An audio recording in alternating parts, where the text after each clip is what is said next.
J'en viens donc aux actions à court terme. Ces actions du gouvernement se déclinent en 3 points. Et je n'inclus pas ici, bien qu'il soit à prendre en compte, le pacte de responsabilité et de solidarité et son volet baisse des cotisations sociales des employeurs. Premier point, une meilleure coordination et gouvernance des différents projets ayant des impacts sur les services à domicile. Je souhaite qu'un certain nombre de travaux se poursuivent avec plus de transparence, plus de cohérence entre eux, pour une meilleure efficacité, afin de redonner confiance au secteur sur la méthode des réformes. Quelques exemples. La suite des travaux sur la tarification des SIAD doit être menée en lien avec la mise en œuvre des expérimentations SPASAD. J'ai donc demandé à la DGCS et à la CNSA de lier ces travaux.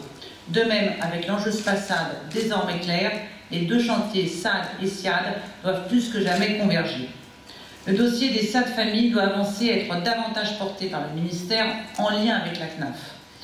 Donc, je reprends ma phrase, doit être davantage porté en lien avec la CNAF par le ministère.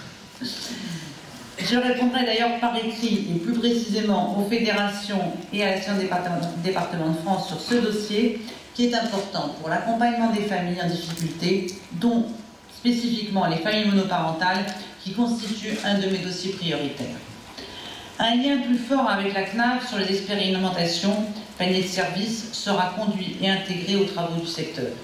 Enfin, je souhaite que le comité de pilotage de refondation de l'aide à domicile, qui avait été remplacé provisoirement par les concertations sur la loi, puisse se réunir très rapidement en partenariat avec l'ADF. Deuxième point, la promotion des SPASAD sans attendre la loi. Certes, le dispositif réglementaire et tarifaire actuel n'est pas parfait. Certes, l'autorisation conjointe DGARS, président du Conseil généraux, n'est pas toujours facile à obtenir. J'ai bien en tête ces réalités qui peuvent constituer autant de freins, mais il faut désormais les dépasser et avancer avec pragmatisme avec les outils existants. Je vous invite ainsi à mobiliser dès maintenant vos réseaux pour constituer des SPASAD par fusion ou groupement de coopération. J'ai de mon côté, moi-même, mobilisé la semaine dernière les directeurs généraux des ARS sur cette dynamique afin de lever leurs éventuelles réticences et afficher un portage politique fort. J'écrirai très prochainement à l'ensemble des présidents de conseils généraux pour leur délivrer le même message. Je n'ai pas la prétention de dire que les SPASAD seront la solution miracle. Ils devront d'ailleurs se mettre en place à budget assurance maladie constant. Mais en travaillant autour d'un redéploiement des frais de structure et des charges administratives, au niveau des SPASAD vers les dépenses d'intervention directe et indirecte et les projets de prévention. Pour booster les SPASAD existants qui interviennent dans les territoires pilotes PERPA, le décret relatif aux dérogations tarifaires pour les SPASAD paraîtra très prochainement afin de fluidifier le parcours santé des personnes âgées de plus de 75 ans.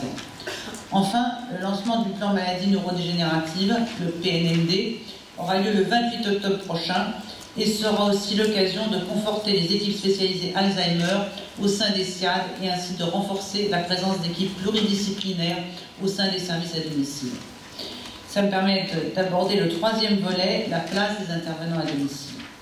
J'ai eu souvent l'occasion d'échanger avec les aides à domicile et la consultation des forums, blogs, des intervenantes est pour moi très instructive.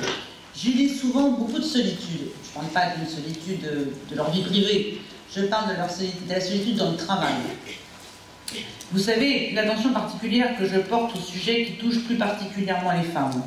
Et c'est ainsi que, à mon sens, en travaillant sur un plan pour le domicile, je m'adresse à une profession à 98% féminisée, donc j'agis en faveur de l'insertion et de la sécurisation professionnelle des femmes.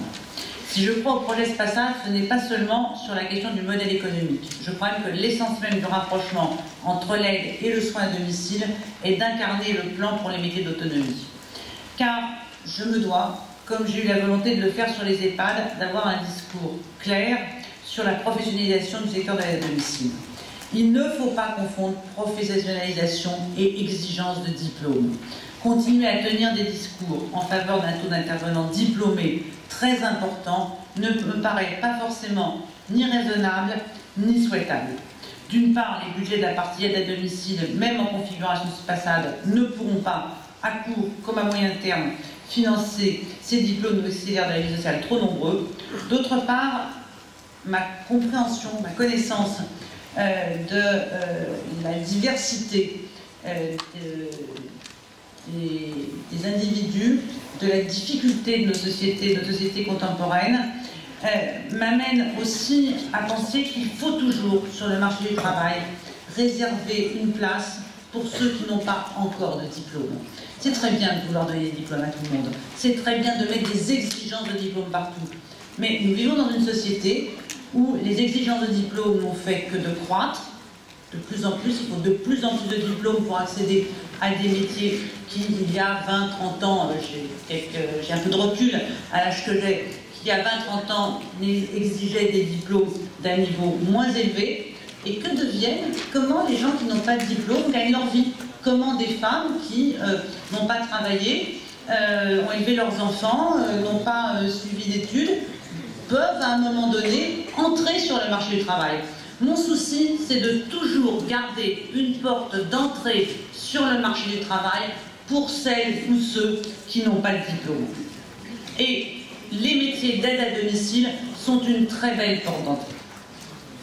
Il y a beaucoup d'autres actions de valorisation des métiers et de formation continue sur les thématiques de la prévention. Et j'ai dit à l'instant, l'exigence de diplôme, la formation et la qualification ne sont pas un seul et même sujet. On peut se former. Le besoin, la demande de formation des aides à domicile est là. Cette demande, il faut que nous y répondions, mais nous ne devons pas systématiquement la traduire par une barrière au bout de la formation. Je tenais à vous le dire parce que je sais que mes propos ne sont pas forcément spontanément consensuels, mais c'est pas grave, mieux qu'on se parle franchement que de chercher toujours à dire des choses consensuelles. Et donc je disais, beaucoup d'autres actions de valorisation des métiers et de formation continue, prévention, nutrition, accompagnement des personnes Alzheimer, que le passage obligé vers les DEAVS qui restera inaccessible ou non souhaité par de nombreux salariés. Mon discours en faveur d'une maîtrise des intervenants diplômés en SAAD ne constitue pas un frein à la professionnalisation. Au contraire, l'espaçade et les liens avec les établissements permettent de construire des parcours professionnels vers des postes d'aide-soignants par exemple. Concernant l'amélioration des conditions de travail, je vous rappelle que la loi d'adaptation de la société au vieillissement comprend une Europe de 25 millions d'euros pour cet objectif essentiel.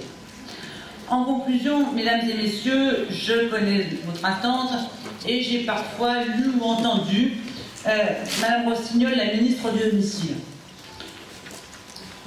C'est gentil, mais si, je ne crois pas beaucoup aux hommes ou aux femmes providentielles, même si on nous en parle souvent. Et dans le contexte politique et budgétaire plus que difficile que nous traversons, j'essaye chaque jour d'être avant tout une ministre de l'enfance, de la famille, des personnes âgées et de l'ensemble des travailleurs sociaux et des intervenants qui agissent en faveur des 3 secteurs de mon portefeuille ministériel. Le tout dans une action gouvernementale cohérente, avec des mesures concrètes pour faire avancer les politiques sociales de notre pays, même à petits pas. L'essentiel, c'est de faire des pas et d'avancer. Je vous ai présenté les avancées de la loi et des actions pour les services à domicile avec un cap désormais clair. Conduire ensemble un plan de transformation pour que, en 5 ans, les 2300 SIAD fonctionnent en SPASAD et en bonne articulation avec les autres acteurs du parcours de vie des personnes fragilisées, les EHPAD, les HAD, les centres de santé infirmiers et l'hôpital. Cette transformation va être importante.